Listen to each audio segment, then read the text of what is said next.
is the National Championship Trophy as we welcome you into 7 Innings Live, presented by Capital One. We've got another hour of breaking down the bracket, taking a little deeper dive into the field of 64. Now we know who's in, now we know who's hosting.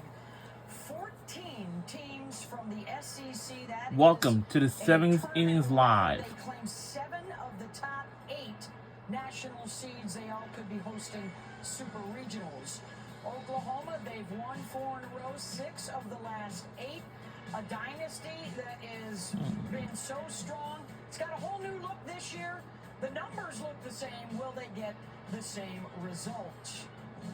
How about the newbies? Congratulations to Belmont, Mercer, North Florida, St. Louis, and Santa Clara. They get their first taste of the mayhem, as we love to call this NCAA softball tournament.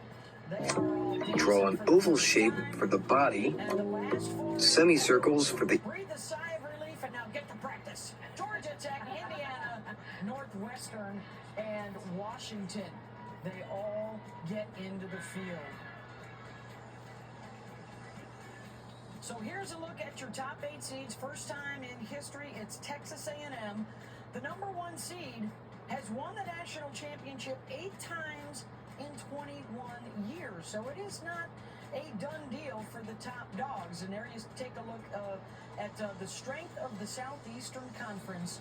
So if those teams win their regional, they get to stay home for a super regional. And we love to remind you, hosts in the first 2 weekends win about 70% of the time in advance. And seeded teams, so 1 through 16, they reach the World Series about 92% of the time. Only 12 unseeded in 18 years. But I'm still going to tell you, there's a chance. Beth Mowens, alongside Jessica Mendoza, Amanda Scarborough, Michelle Smith. We've got Holly Rowe with us as well. All right, a moment to digest, Jess. We know how much you enjoy your meals. And there is a lot to go through as we take a look at the field of 64. Well, I mean, I got to start with Texas A&M. I mean, there's so much to go through, yes, but, you know, it's a historic moment for a program. And I know, Amanda, you were talking about it, breaking them down, but I think about Tricia Ford, where they were at to begin the season. Their name was not getting brought up in the SEC. And, of course, Oklahoma and Texas coming to the SEC. It was a hard path. And, you guys, the SEC Tournament Championship getting canceled, that game, that was what was going to decide, number 1. It doesn't get played. And I love that A&M ends up making history and getting that 1 seed. Okay, so all the way from 1 to all the way to 16. I was going to talk about Oregon. I mean, the question mark was in who was going to grab the 15, 16 seed. There was a lot that was in the air. And Oregon was very uneasy, I think, going into the selection show if they're going to host, of course, wanting to. But the committee chair said they were efficient. I like that he used that word when we talked to him earlier today. 17-4 versus the top 50, 47-7 on the year, only 7 total losses, and 5 top 10 wins. They had wins against Tennessee, 2 against FSU, and 2 against UCLA in order to grab that last seed. Yeah, and I thought it was interesting with UCLA getting the 9 seed. I think there were a lot of teams that probably could have played into that 7, 8, 9, 10, like who potentially has the opportunity to host a super regional, who's going to be on the road. But this is a UCLA team, very strong, very good, but I think they stubbed their toe a little bit in the tournament this past weekend, and that may have hurt them a little bit. Well, I remember last year Duke got the 9 seed, went into Missouri as the 8 seed. I love every year, you guys, the 8-9, because it could go either way.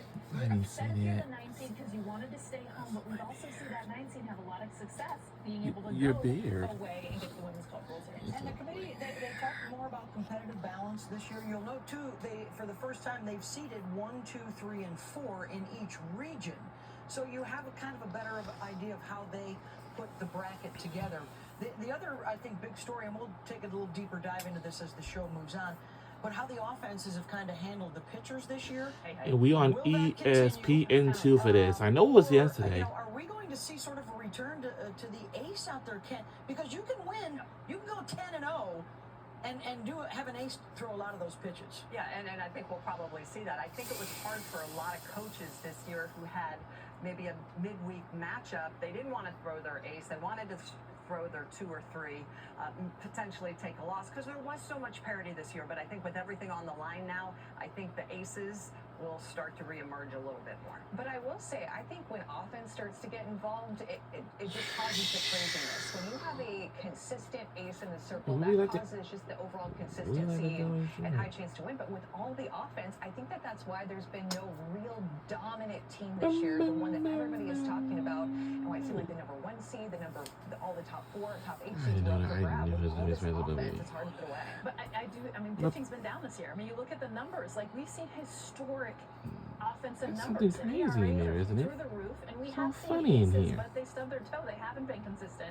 So I really think that's going to continue through the postseason, and we're going to see a lot of high-scoring games, even if they're close. Yeah. Well, and like we did the research midway through the season, the offense is definitely up, but the pitching is down in the sense there are more free passes and less strikeouts. And so obviously when there's more walks, more free passes, there's more people on base. You hate the free pass. I know. I think a consistent strike zone is one thing that the umpires as well as the coaches around the country love to talk about, and we hope that we have that around the field of 64 and all the different sites. It also can come down to really good catchers. And oh, by the way, we've got one of the best in the country right now with Holly Rowe. Well, that's right. We are going to Florida State to Michaela Edenfield, and this is such an exciting time for you. You know, you grew up about 50 miles away from Tallahassee, where you ended up playing college softball and just graduating this last week. What's this like for you to be on your last trip, possibly to the Women's College World Series? Gosh, I'm just in awe. I mean, all 5 years I've been here have been just filled with Now, let's listen to Michaela Edenfield, a Florida State catcher, a Florida softball team on ESPN2.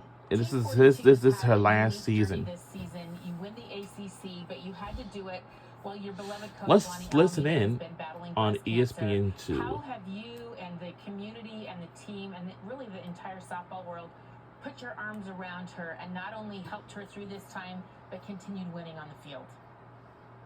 As Isa Torres said first, she is our strong, fearless leader, and it's just been awesome for one to be there and put our arms around her as a team, but just seeing the impact that she's made on the softball community and seeing how many people have reached out and shared the love and wearing her logo, it's just amazing, and just honoring such an amazing human being.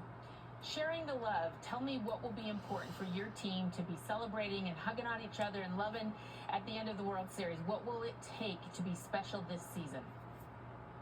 We got to stay true to our culture, stay true to our left and right. I think at this end of the year, it's the team that plays most like themselves, and it's the same standard. It's one-pitch softball and just executing every single one and trying to be present for each moment that we get. So, super excited. I also think an ingredient is going to be diva energy, and you always bring the diva energy. You know I had to bring up the makeup because you are so known for your artistic creativity, what you bring on game day. Tell us a little bit what you have planned for the rest of the postseason. I saw your ACC look. It was fire. What's in store for the rest of the year? That's so gorgeous. Look at this. Golden garnet ombre. Oh, my gosh. Wow. What do you have planned going ahead? Yeah, I mean, I do. It's a little bit of a surprise to myself, so I'm definitely waiting. Sometimes I plan on looks, sometimes I don't, but I'm super excited. I'm pretty sure I'm going to go with an electric theme coming around, maybe some stars on our first game in our regional, so looking forward to it. Ooh, I like it. My only goal in life is to just have you do my makeup one time. Please let that happen. So, you know, if you keep winning, I will see you later in the postseason. Okay? Goal. Yes. Thank you so much. We'll see you soon. And what a great year for Florida State in the ACC. All right, well, we're going to borrow some of that diva energy, some of those stars. We've got them right And up here. next is going to be the big bats is coming your way. And, break down some yeah. big swings that you can enjoy over the course of this NCAA tournament, and the arms that will try and shut them down and sit them down. Coming up, Smitty Scarborough with our top pitchers.